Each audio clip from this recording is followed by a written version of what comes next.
Chapter 298. Prohibition of using the right hand for cleaning after toilet without a valid reason. 1648.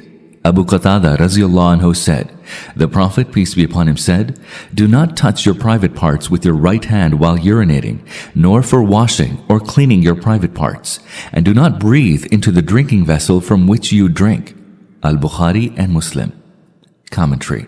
Muslims are required to take food and do other such things with their right hand. They have been ordained to do all the other essential but not much liked acts with their left hand.